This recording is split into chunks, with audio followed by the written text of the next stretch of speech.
There we go. Good afternoon, ladies and gentlemen. I am Shanique Mortimer-Swart, the academic advisor at the Faculty of Law. I will be presenting this webinar. I'm going to switch off my camera in a second, but I just wanted to, for those of you who don't know me, this is who I am. I am on the Potchefstroom campus in the law building, room G26. So that's right next to Mrs. Skuman's office, for those of you who know her. And I will be visiting the Vaal Triangle campus on Friday. So if you are looking for me there, I will be in building A16, room G17, and those consultations will be on a first come, first served basis. Okay, so I'm going to switch off my camera. I just want to, while I'm busy switching off the camera, answer Mr. Malambo's comment about the Potch students who have a tutorial. I just want to, because I can only do one thing at a time, and FYI, that is a sign of intelligence, because doing one thing at a time means that you do one thing properly, right? So those of us who think we can multitask, it's a myth, we can't. I just want to make sure that it is recording. Okay, it is recording. That's perfect. Okay, so I'm going to switch off my camera. You will see that your cameras have also been disabled. This is just for the sake of saving bandwidth for everybody.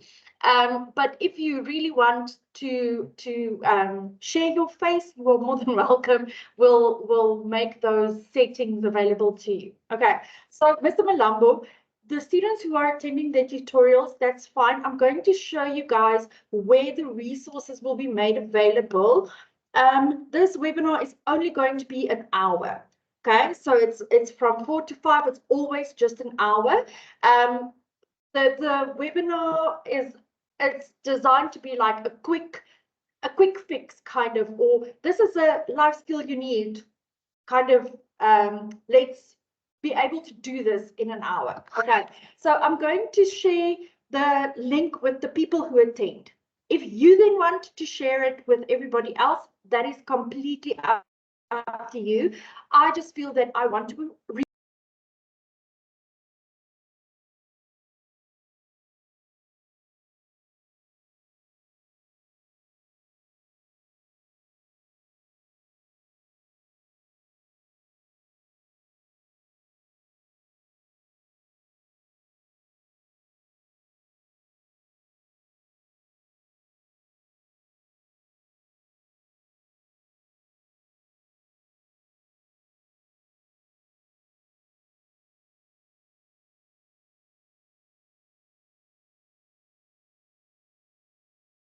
Monday's one, I wasn't able to share because some of the students joined from their Gmail and then I didn't have their contact details. Okay, right. So today we are going to look at how do I prepare for the assessment week, and more specifically today we are going to look at how am I supposed to answer a question paper, right? So we are, sorry, see, that's why I need to focus. Mr. Malambo, I am in the process of speaking to the tutors of the academic peer mentors, and I'm wondering whether we can't do like I do one session, say on a Monday, and then the academic peer mentors do a session on the Wednesday, so that we kind of cover all the students who maybe have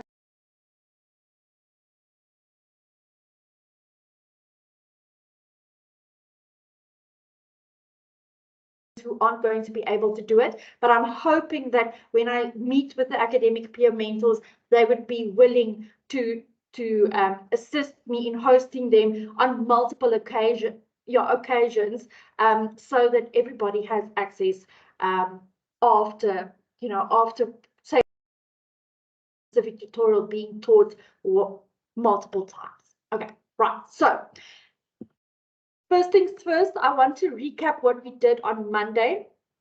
So we said that we are all different and all of us study in different ways. We looked at what is the difference between a verbal learner, a visual learner, an auditory learner, a kinesthetic learner, solitary, social, all of that we looked at, and we looked at different types of study methods that would be good for each of those types of learners. So there are some things that all of us have to do. So for instance, all of us have to read the work. All of us must write while we are studying, right? Because we are writing tests, we aren't speaking tests, we aren't teaching tests, right? So we need to include that. But the way in which we include the writing and the reading will be specific to each of us, right? So there are some categories, and we are all combinations of these categories.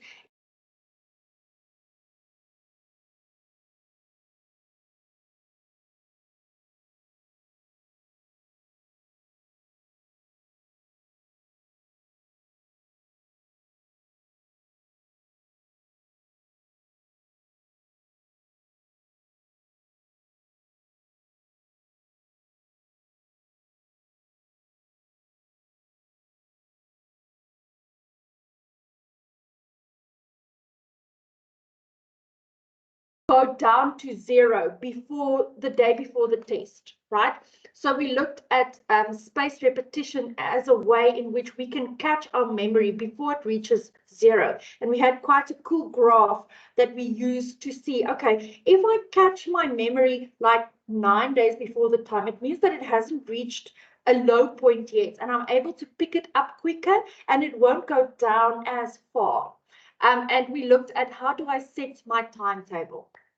So again, if you don't have access to this, or you would just like some help, reach out to me, and hopefully have the contact details of the academic peer mentors, and then we can also assist you with that. Right.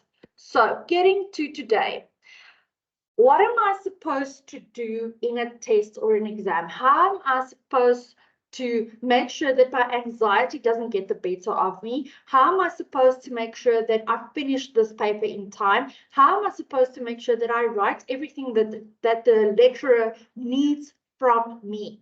Okay, so the first thing is, when you are writing in the assessment week, your paper is going to be 1.5 hours for 90 minutes.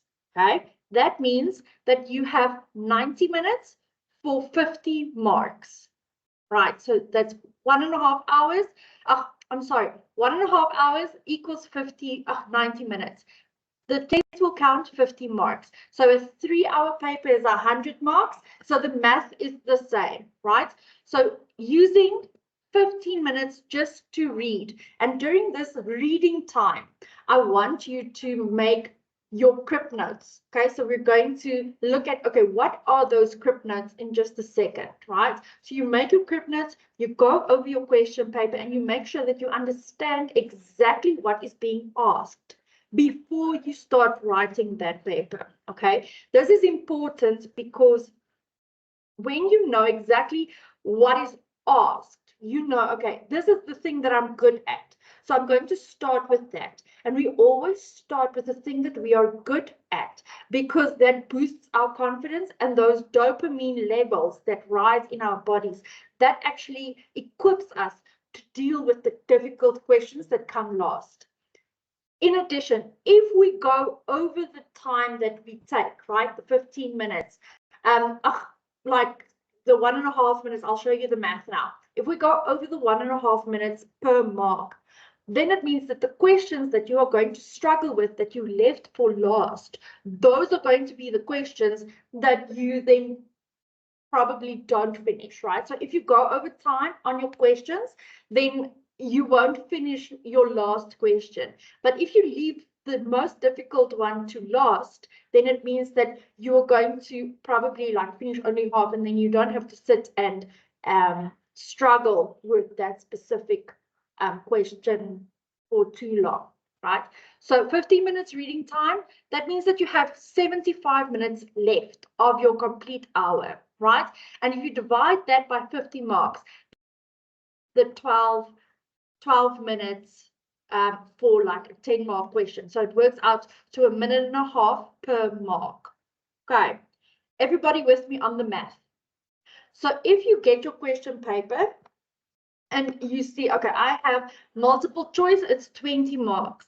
Multiple choice 20 marks means I have to take 20 minutes plus 10 minutes. So 20 marks is 15 minutes. Okay, there was a hand raised. Please unmute and ask.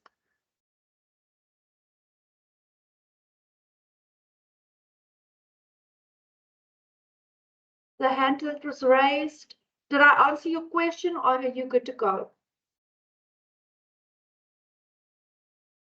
Okay, maybe it was like an error. Okay, wait, okay, there's also students from Mafeking who don't have access. Okay, but like I said, we'll do the mentoring.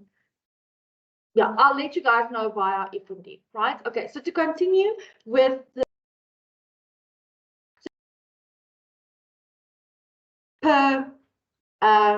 per question, right? Then in that time, I need to understand what is being asked. So in the 15 minutes reading time, I need to make sure that the question that is being asked, that I understand that, right? The next thing is I need to make use of case law and legislation in my answer. But what I found is we know the case law, we know the legislation, but then when we answer, we put it in such terms that we are not necessarily putting it where it needs to go, and it doesn't necessarily make sense for the lecturer. So not make sense for the lecturer, but what you understand isn't coming across, right? So remember, whenever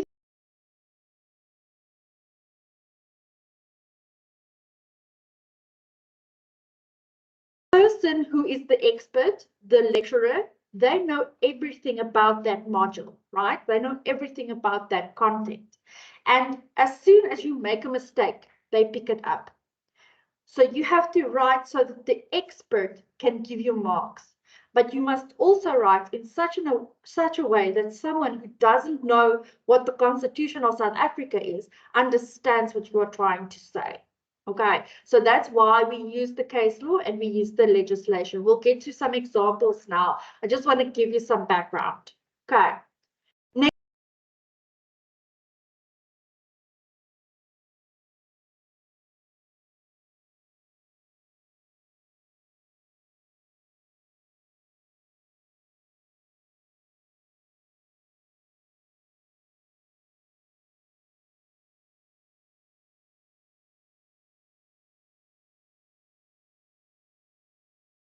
Language of the court, right? So we need to learn in the law how to express ourselves properly in the court with the English language and get our points across, right? And this is actually easier to practice when we write than when we speak, because when we speak, there are people who listen and there are people who judge. But when we write, we can actually practice proper English sentence construction, okay? If this is something that you struggle with, you are not alone. That's the first thing that I want to tell you. And the second thing is there's always ways in which you can help yourself to become better. So if you struggle with this, please make an appointment and we can run over this with you, right? And then the last thing is when we answer questions, we use the ideal method. So those of you who were here on Monday, you know exactly what I'm talking about. For those of you who don't, I'm going to just give a quick recap. So the ideal method, I put the slide in the wrong order. Okay, so the ideal method is the same as the IPAC method. The reason why I'm trying to replace this is because IPAC ends with the application and the conclusion. We sometimes don't know exactly what the application is. So the application is such a big thing that it gets lost. So I've divided the application into elaborate on the issue and the example. So the issue is what did the question ask you to evaluate or to analyze or to critically discuss or to whatever the case may be, right?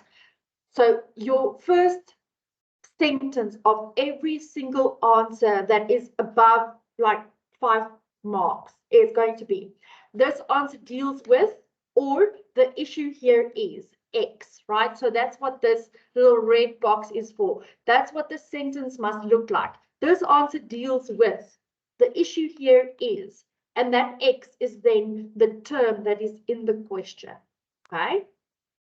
Then the next thing that you need to do is you need to define. So you need to say, X is defined as, and this is according to. So you need to tell me, did you find this definition in the legislation, in the Constitution? If you can't remember, then you just leave that part out, right? But it's always better to say, okay, according to my understanding of Snyman, right? Snyman is the criminal law textbook. So according to my understanding of Snyman, punitive damages are, for instance, okay. Then in the elaborate part, now this is going to be the biggest part of your answer. It's going to be where you refer to the legislation, and here you always mention the Constitution first, and then your PAJA or your Consumer Protection Act or the Local Governance Municipal Finance Management Act, or whatever the case may be, right? So you first mention the Constitution, then you mention the legislation, and then you say, okay, this is the theory that relates to this. So we'll look at an example of something like this just now. Then you say, okay, all of this legislation, all of this definitions, everything was also applied in. And then you tell your lecturer, okay, this case that I studied, what happened there? Who sued whom over what? So this is where FIRAC comes in, right? So if you are in your third or fourth year, this is going to be like things. It's going to be your E for elaborate and your E for example. If you are in your first or second years, then they focus mainly on D and the second E. So they want to know, can you define this? Do you know where to use it? And can you give an example of where it has been used before, according to the FIRAC method? And then you give it in the scenario, you link it with a conclusion with a paragraph. Okay, so you have to be able to do all of this for all of your study unit outcomes, right? Okay, I just want to quickly go back to the previous slide. So this is Bloom's taxonomy. And Bloom's taxonomy is the way in which the lecturers teach, they're supposed to teach, right? And they are also supposed to set up their question papers in this way. So create is going to be your assignments. Okay, so this is where you have to kind of research and create new knowledge or design something or construct an argument or whatever the case may be, right? What you'll find in your final year, so your fourth year modules and your third year modules is going to be your evaluate and analyze. And on the in the third year level, this has to be 60% of your paper, and in your final year, this has to be 80% of your level. The rest is going to be understand and apply. The remember, that is kind of implied at university level. So you'll very rarely be asked to identify something, right? You'll very rarely be asked to repeat something, okay? Except for if you are in your first year and they ask you to analyze a case, right? So then you have to repeat the facts of the case, or you have to identify the legal issue in that place, okay? So in your first and second years, apply and understand feature a lot more strongly, but especially the understand part. And then when we move up, we go to analyze and evaluate. Okay, so this is the way in which your paper is set. So you'll always find words here like explain, paraphrase, report, describe, summarize, that is going to be in your question paper. And you have to be able to know if someone asks me to illustrate or to organize or to distinguish or to critique, what am I supposed to do? And where are you supposed to find that? So if you go to eFundi, the link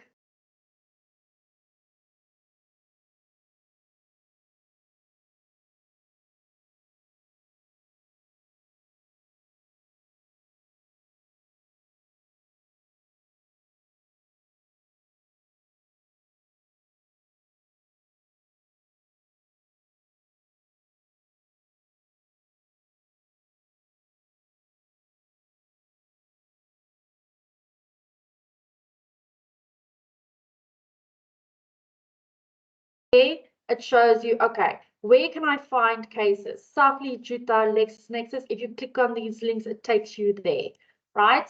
Then if you go to what is a case note, then in IRAC, we look at what is every. So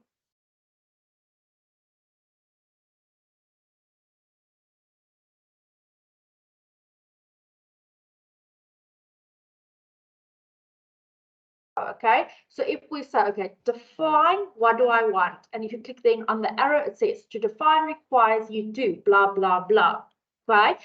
This is the recording from last year, so it's not the same recording as what we're doing now, but this can also be helpful. So if you have friends or someone who said that, oh man, I couldn't make it, can you share the link with this video? You are welcome to share this recording, but they can also find an exam preparation recording here, right?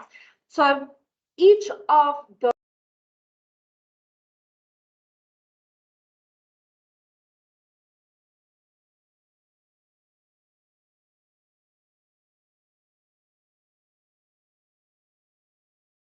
right, most of these apply, analyze, and evaluate questions boil down to, can you apply this ideal method? Can you use what you've studied and organize it in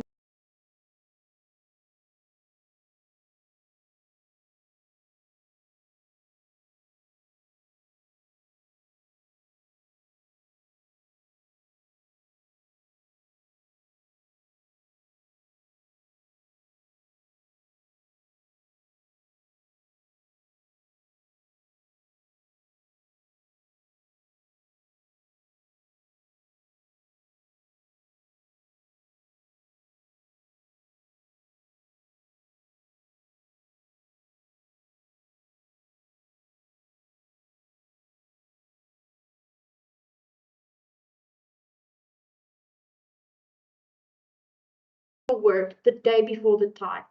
The day before the time is for revision questions, okay? Why? Because we can't cram our short-term memory full of an entire module's work. Point number one, no, some of us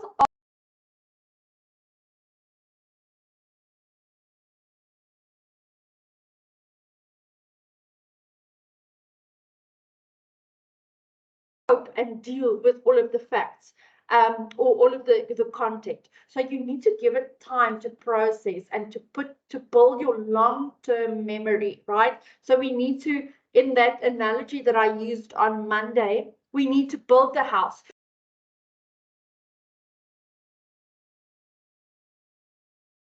The walls, right? Because what the assessment week is it's like a test to see, can you build the walls that are going to hold up the roof when you are writing the exam in June, right? So basically what we're doing here is we're testing whether you understand.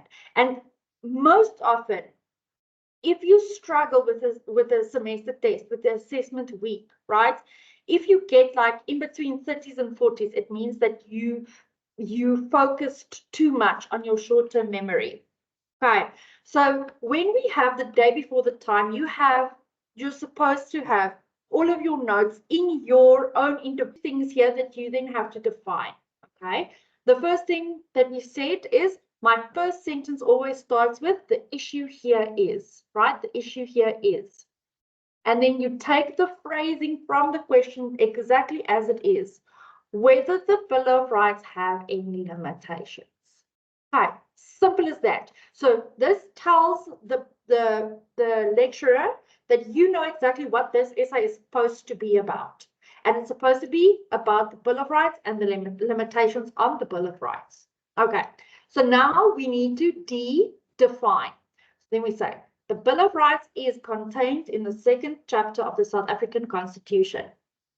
It is South Africa's guideline to fundamental human rights and provides that everyone is equal before the law, and it prohibits discrimination. Okay, so a simple sentence, what is the Bill of Rights? Because you know that the issue, you've identified it, now you need to define it.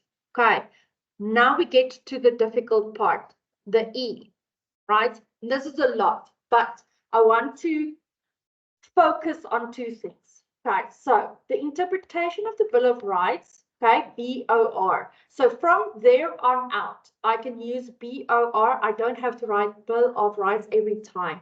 But the first time that you use an abbreviation, you have to write it out in full and then put it in brackets. Well, how are you going to abbreviate it? Okay. Now we're elaborating. So what is the Bill of Rights? Are there any limitations? Okay, so it puts a negative and a positive obligation on the state. The first is to say, so the first here is the negative obligation. Okay, so the first is to say that the state is prohibited from unlawfully interfering with people's rights, while the positive obligation is to say that the state is obliged to take lawful steps to fulfill people's rights. Where did I get this? I got this exactly from the slides, okay? So this lecturer for 171, those of you who are in Prof. Carnelli's class this year, she is amazing, right? And you can really use her slides and do the additional reading, but her slides are very comprehensive, okay? So I got this exactly from the slide, exactly as this, okay? Now, the next thing is the limitations. The limitations come from section 36, right? So I've like skipped over some of the second and the third paragraph, right? What's important here is you can see that I used words like in addition.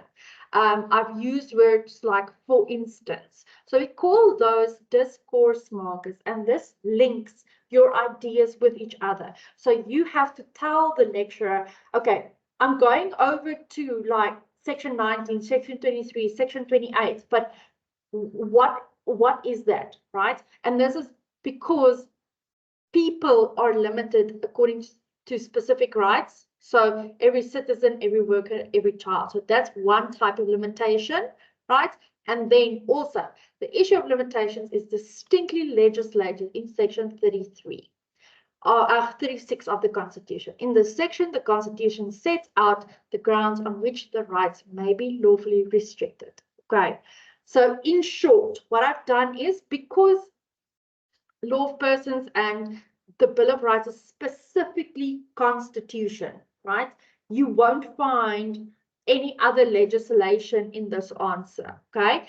This at the bottom, this issue of limitations, that part is also from the slide. So this is what an elaboration looks like. So you specifically look at the sections in the Constitution or the sections in your legislation and you list that there as it applies to the limitations on the Bill of Rights. So you aren't going to tell me, okay, but it's about the difference between human rights and fundamental human rights. You're not going to start there because that's not relevant, right? You're going to start with the limitations because that's what this essay is supposed to be about, right? Is everybody with me up until here? I'm going to open, I closed my chat. I'm going to open the chat. So if you have a question, you have about 1 minute. Okay, wait, I see hands. Great. Is it Shanae or Shane Talyard? You can ask. Hi, ma'am. How are you? I'm well, thank you. How are you? I'm good, thank you. I just wanted to say that was by accident. Okay, But thank okay, you so great. much. This is very, very good to know. Okay, awesome. Yeah. I'm so happy to hear that. Okay, next I have a hand up. Let me just see who this person is with the hand up. KG. Oh, hi, ma'am. How are you? I'm well, thank you. How are you, KG? I'm good. I just want to ask about how can you balance, how can you balance your modules? Like example, okay, or how can you prepare for your test when maybe you are writing more than maybe two tests at the On same one day? day. How can you, Yeah. on one day, yeah. How Okay. can you balance? Okay. So that balancing act, we actually looked at that in Monday's session, KG. So if you just send me an email and ask me for the link for Monday's recording, then I can send that to you. But if you are having multiple modules on one day, I'm guessing that you have some modules from a previous year or something like that. I'm assuming, it's not necessarily the truth. And it might be that we just need to make sure that we can shuffle things around for you. So I'm more than happy to make an appointment with you, and then you can come and see me. Okay. And then I'll physically set you a study schedule like I showed in the first 5 minutes of this presentation. That schedule, like, this is April, these are the test dates, this is when I need to prepare for what. Okay. But if you don't want to come and see me and you just want to see the like the recording, then just send me an email and then I'll send you the link. Right. All right. So I can come and see you, but I'm at Val campus, but you said you're gonna come Perfect. this Friday, if I'm not mistaken. Yes. If I'm not mistaken. Yes. So I'll be there from 8 o'clock until 2 o'clock. Okay. So I look forward to meeting you there. All right, no problem. Perfect. Right. Okay. So continuing from here, right? Quickly have a look at that first sentence. It says the interpretation of the Bill of Rights. Right. Now, how do I make sure that my lecturer knows that I know what I'm talking about? I say again, right? Ooh, I clicked on the wrong place, right? I say again, the interpretation of the Bill of Rights. So this tells my lecturer that I am, what is booking there? Why? It seems like, oh man, the recording is still going. Recording transcribe. Yeah, okay. Don't know why the chat said something different. Okay, to continue. The interpretation of the Bill of Rights was an issue in the case, or the interpretation or limitations to the Bill of Rights was, right? So you start your sentence to say, okay, the limitations in the Bill of Rights, where was that applicable? And the case that the lecturer did in the class was the governing body of Juma Mushid Primary School versus SA. Okay, so you start with the interpretation of the limitations, or this issue that I've identified that I mentioned in my first sentence of my essay.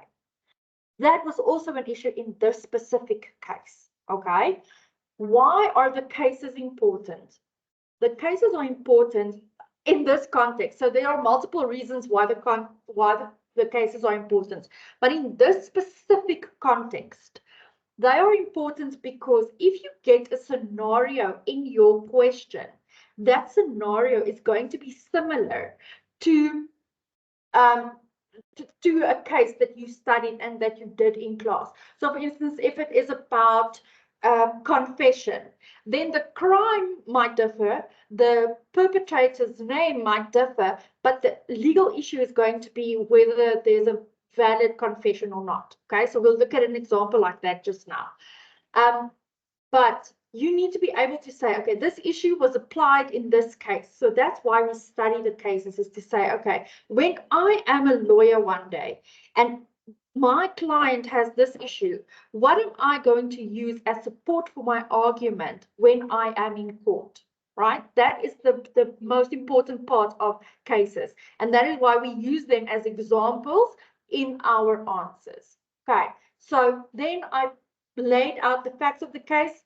So it was about property and the landowner. So the landowner had limitations and the school had limitations, and the court had to decide whose limitations should take precedent. And they decided that having property is not as important as a basic education. So the school won in this case, right? So the limitations was applied to the owner and they weren't applied to the school. Okay, so that's like basically that's my FIRAC that I did here. Okay, so now I have to say, so what, right? So the L in my question is going to be two things. Or you are going to say what happened in the scenario, right? And how is the scenario similar or different from the content that you've just discussed? or you're just going to say, why is this thing important? Okay, so you'll see again that I started my sentence in the same way. The interpretation of the Bill of Rights is limited in terms of its application. The horizontal application between citizens is dependent on the intensity of the right in question, just like I mentioned in my case that I said. And in addition, the vertical application is both positive and negative, and this is always binding.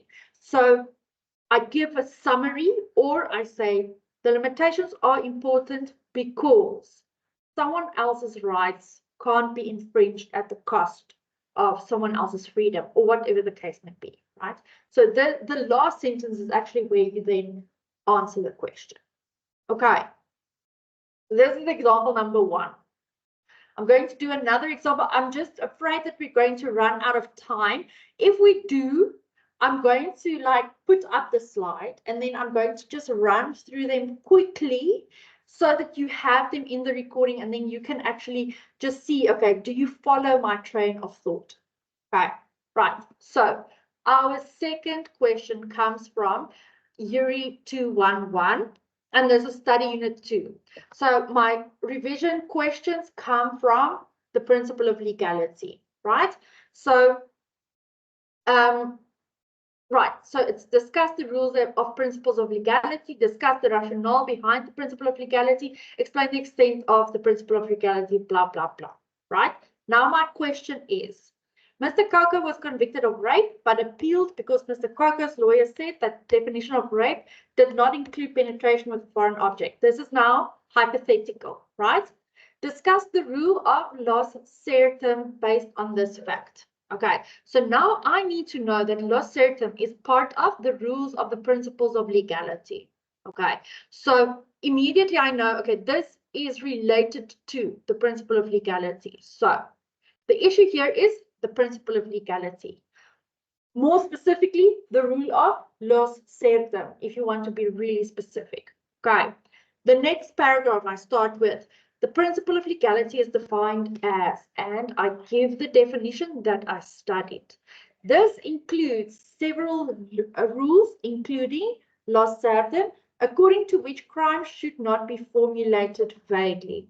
So you would have, if you've done this module before, you would have done specific examples of vaguely formulated crimes. Right. The specific one in the class was also a rape example. That's why I used the same example. Right. Okay. So I've identified the issue. It's the principle of legality, and more specifically, loss certum. Then I've said, okay, the principle of legality is this.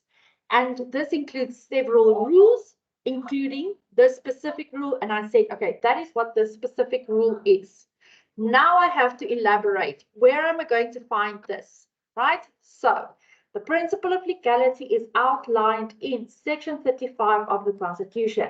So I start with the Constitution, more specifically Section 35 subsection F. Okay? Then I say also in 35A. And then you'll see here are some Latin terminology. You would have studied this in the days leading up to before you started with the revision questions. Okay. Accordingly, the principle of legality is there to ensure that all individual natural persons receive a fair trial. So that is why we have this principle, and that the sources of criminal law are as ambiguous as possible. So this is like a short summary of what I would have included. Okay, so if you have 211 as a module, when you rewatch this, then you go and you say, okay, can I write this entire paragraph out, right? And what's important here is with the revision questions, I don't want you to necessarily try and memorize the essay that you wrote. I want you to prove to your brain that it understands the work well enough to be able to apply. The memorization you have done, you are supposed to have done before the time, okay? So you're going to do all of the memorization, you're going to have your notes, you're going to try and write out these essays. And what's important is if you have the essays, then you'll be able to say, okay, the principle of legality was an issue in A, B, C, D, and there are a list of cases, and then you're able to say, okay, but in my essay, the example was Macia versus the Director of Public Prosecutions. Okay, so this is my example. The example here is, again, from the slide, so I know this fits with this work, okay?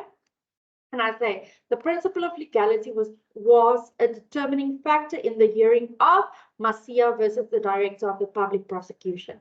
And then I tell my lecturer what I remember about this case. Okay, so what is a trick that I used is, say for instance, I need to know what is Macia versus the Director of Public Prosecutions. When I studied it, I would have studied it like the rape case. Okay, and I know that you guys do multiple cases of the same nature in the same module, but there are always things that change. So say for instance, it was a familial rape, right? So it's the uncle rape case or whatever, or the mom rape case or whatever, right? So that you remember which name fits with which case. Okay.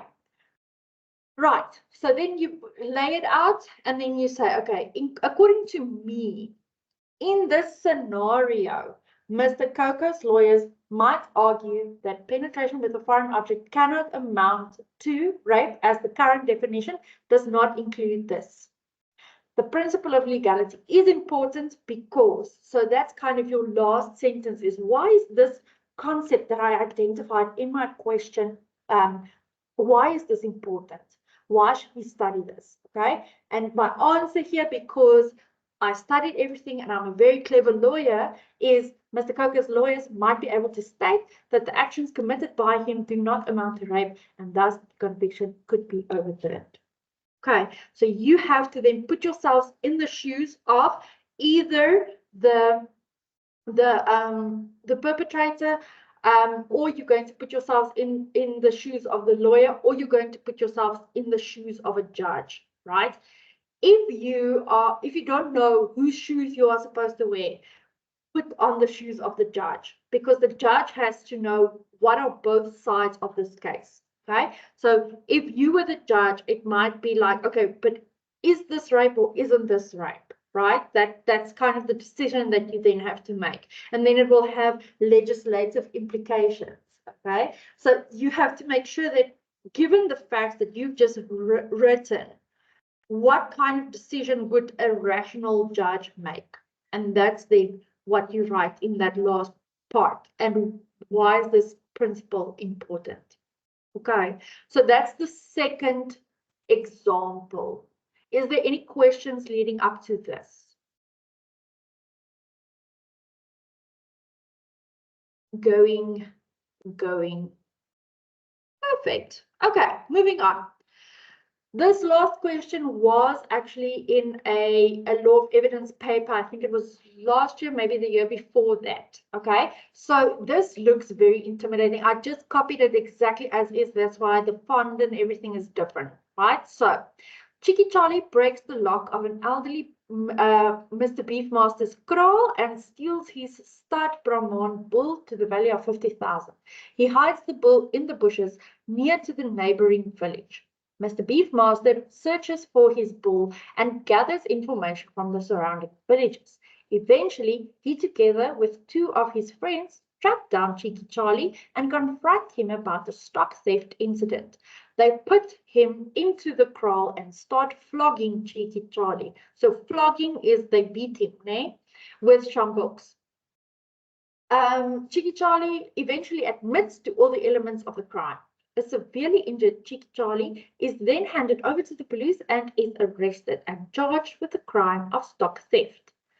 Critically discuss whether Cheeky Charlie's statement can be regarded as a confession in terms of section 217 of the CPA, and if the prosecutor can adduce this evidence. Okay, so the difference here is everything is in one paragraph, right? And this looks very intimidating when you see it first.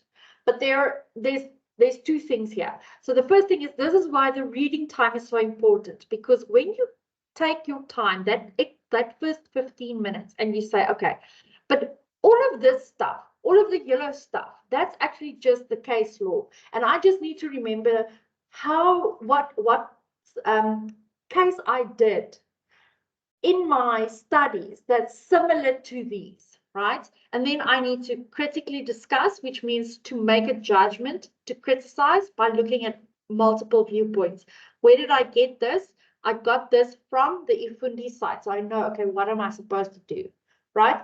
Okay, this is what I'm supposed to do, but what am I supposed to do it to? There are two things here. So the first thing is confession in terms of section 217 of the CPA. And the second thing is if the prosecutor can adduce the evidence, right? So this essay will have two ideal parts, okay? So there are multiple ways in which you can do this, but you always start with the issue here is the validity of a confession according to section 217 of the Criminal Procedures Act. And here I would say in brackets, CPA. And whether the prosecutor will be able to adduce the evidence under the circumstances discussed. Now I take my DEEL and I define confessions typically entail. So what is a confession, right? And then you can choose. Either you can finish the entire thing about confessions, or you can say, adducing a sentence on the basis of a confession entails, right? So you do define, then you elaborate. Conditions for the validity, sorry, it's been a long day, validity of a confession under section 1 is, and then you elaborate, okay? This is according to the theory. So in this instance, I would actually just do 1. So confessions and then adducing a sentence. Elaborate, section 117 of the Criminal Procedures Act, and then I would say, okay, my example is, and I would name my case, and I would say the facts, the issue, the judgment. And then the link, right, the end is, in this scenario, Cheeky Charlie gave his confession while being beaten, which means that the judge cannot adduce the sentence. It's not a valid confession, right? So the recipe is the same, right? But the ingredients can be added in different orders, but you have to have all of them. You have to have, the issue here is first, okay? This is like when you're baking a cake, you have to switch on the oven first. Otherwise, your oven is not going to be hot by the time that you've added all of the other ingredients. Okay, so you first say, okay, this is what the issue is. And the issue you have identified because you've taken your time to read the sentence and the question properly. Okay, and then when you look at the marks, you'll see that for the definitions, you probably get 1 mark each. The elaboration will probably be to the amount of like 4 marks. Then the facts of the case, you're going to get like 2 marks. And then the final thing is, why is this important? Why is it important that we understand what a confession should typically entail according to the legislation? So why is this important? Okay, so this, which means that's the same as this is important because. Okay, right. Everybody with me up until here? Awesome. Okay, I think then we're almost done. So this example was like a half an hour ago, just before we start, well, a half an hour before we started. This was added to the 171 Ifundi site. So Professor Carnelli actually just posted this. So you'll see here that these are the facts of the case, right? So John just turned 17 years of age. He entered into a contract with Peters Motors to purchase a second-hand Yamaha motorbike, blah, blah, blah, blah, blah. You have to advise Peters Motors about the legal position by critically considering judicial precedent. So what is the verb? The verb is the word advise, okay? How are you going to advise? You're going to say, okay, Peters Motors, the issue here is judicial precedent and what your legal position is regarding judicial precedent, Okay, then you're going to say judicial president is, and you're going to advise Peters Motors on this is what judicial president entails. Then you're going to say, similar to Peters Motors, whatever, Pick n Pay also had a case in Pick n Pay versus Piet Pompies, where the judge decided that based on judicial precedent, Piet Pompies wasn't allowed to take the stock, or whatever the case may be. Judicial precedent is important because, and then you tell me why, right? So this is an example that you can then, if you are like a final year student, this is still an example that you can use. And I hope that you saw that doesn't matter whether the content comes from 171, 211, 371, even like most of the other modules, you can use this ideal method in exactly the same way to answer your questions. Okay, so this is the last slide. I just want to see, yeah, I'm going to put up my contact details just now, but is there anybody who wants to ask me a question?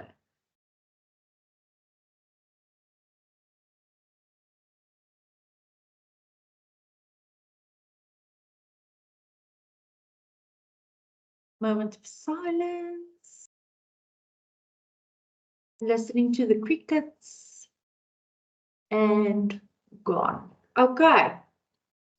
If you want to come and see me, so I am based in Potchefstroom.